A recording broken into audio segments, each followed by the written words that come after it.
Yes to housing. Yego ku mazu. Yes to housing. Nibyo inzu irakenewe. Yes to housing. Illegal aliens competing with Americans for scarce homes is one of the most significant drivers of home prices in the country. It's why we have massive increases in home prices. Wrong? Wrong! J.D. Vance is wrong. Every housing expert says the same thing. Lack of housing supply has created an affordability crisis. Simply put, the best way to fix the problem is to build more housing. We've reached a point where the Portland Press-Herald says even luxury apartments can actually help solve Maine's housing crisis. Because research says, as the number of homes grows in an area, prices tend to fall, and lower-cost units get freed up. Here's journalist Hannah LeClaire. I was really surprised by how many people, including economists, affordable housing advocates, everybody was saying the exact same thing, that more supply, whether it's market rate, and we should be clear that luxury is, while it has certain finishes and amenities attached to it, it's really just a marketing term. So market rate is what we're talking about here. They're not all $1 million condos, but even those are going to be helpful. It's the simple question of supply and demand. It's a difficult thing for non-economists like myself to even wrap our heads around. And if there's some place for those people to move into, they're not going to be buying a house in Portland, gutting it, and then, renovating it into their summer house. Like, if there are new places for them to go, that's where they will go. They were coming anyway. So it's not like, oh, there are no luxury apartments for me to move into. I guess I won't move to Maine. Demand has been crazy. I think we saw that particularly during the pandemic. We have such a nice quality of life here, and it feels safer and quieter, and people fled cities. And whether or not that is a good thing, they're here. When there's not enough housing, the people who prevented more housing from being built are rarely the ones who take responsibility. Rather, we have a well-documented history of blaming and vilifying someone who is different in some way. A wealthy person from away, or an asylum seeker who has to wait 180 days to get a work permit. They aren't illegals. They aren't breaking the rules. And yet it is so easy to blame them instead of fixing the problem of our zoning, which is fundamental to both systemic racism and the housing shortage. Here's Jeff Levine, who is former Director of Planning and Urban Development for the City of Portland, Maine, and faculty member at MIT's Department of Urban Studies and Planning. As I read the zoning codes, and unfortunately for me, I think I really like reading zoning codes, it may say it allows multifamily housing, but when you look at other things, it's sort of like a death by a thousand cuts. You can see all these ways in which, although you may be able to put a two-family home on a lot in theory, in a community, it's not really practically possible. They've put other barriers in the way of doing so. So actually, 100 years ago when zoning first came out, there were explicitly zones for different races. That was something that was part of the original zoning pattern. Even before they thought of sort of single-family zoning, they thought about segregating by race. This is why we often refer to zoning as regulatory redlining. It's a way of basically creating segregation by actual government rules, and not explicit ones, because the Supreme Court said you couldn't do that, but to really sort of to do it by other ways. What I like to say about zoning is we're all worried about how to pay for housing. By fixing your zoning, you can actually help subsidize housing without actually costing you any money, because we are artificially constraining the market with zoning. And we're doing that for various reasons, some of which are good and some of which are fear and some of which maybe aren't so good. But by writing your zoning and making it to allow more housing, you're basically subsidizing the housing market for free. And I think that's lost a lot of the time. Pedro Vazquez of South Portland's Human Rights Commission agrees. If you really think about it, not a lot has changed.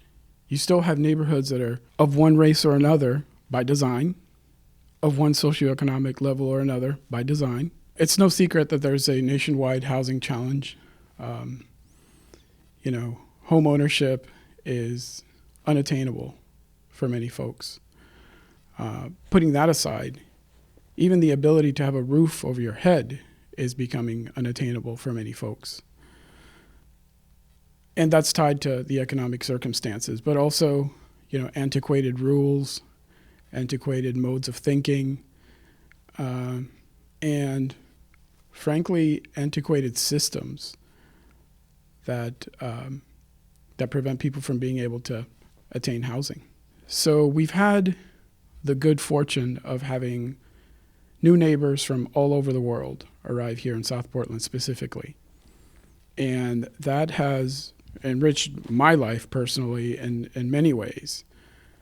My children get to have friends who have perspectives that we would not be exposed to otherwise.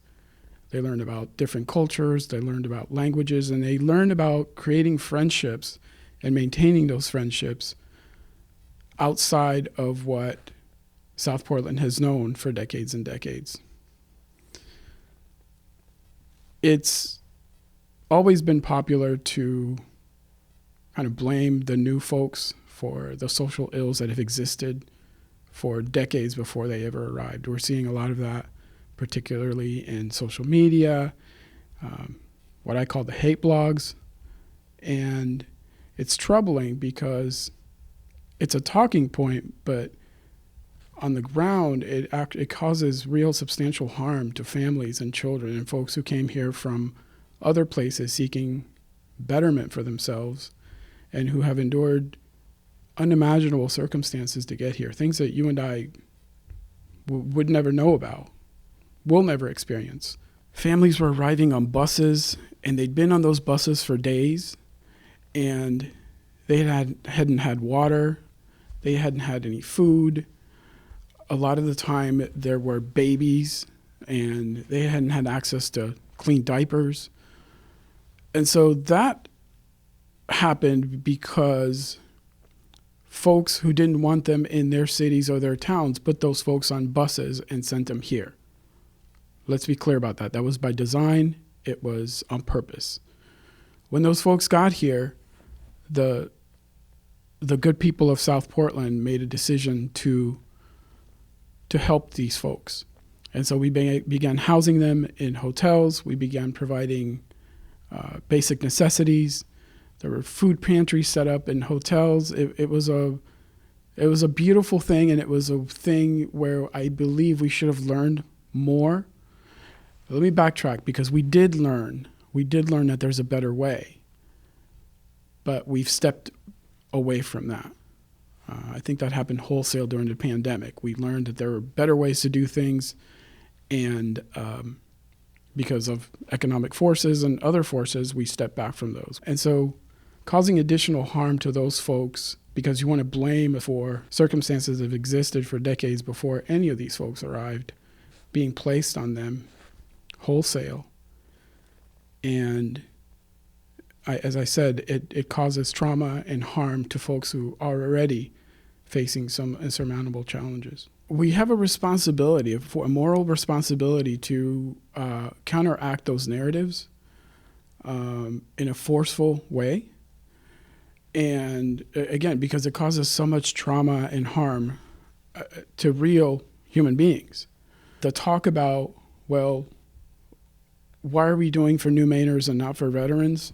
I should disclose that I represent veterans on a number of different venues, and the folks who always bring that argument to the table are never at the table when it's time to talk about solutions, right?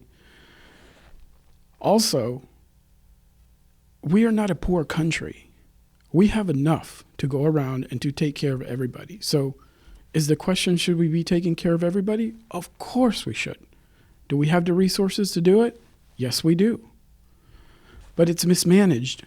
The resources that we have are mismanaged, and they're hoarded by resource hoarders in the world, frankly, but especially in our country. It makes sense to me that more units equals lower rents, equals lower taxes. I mentioned earlier the antiquated rules that exist, and sometimes zoning and other rules prevent new units being built.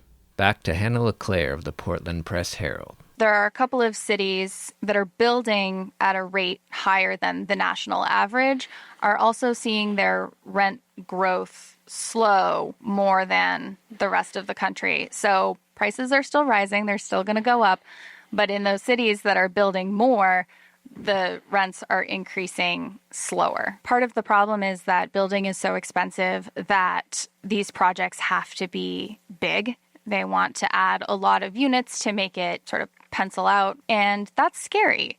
It's hard to envision somebody adding hundreds of new units to your neighborhood and think, how is that going to fit in? But I think that educating is, I don't know how else we could get past that other than talking to people. I think there's this pervasive idea of we want affordable housing, but we don't want it here.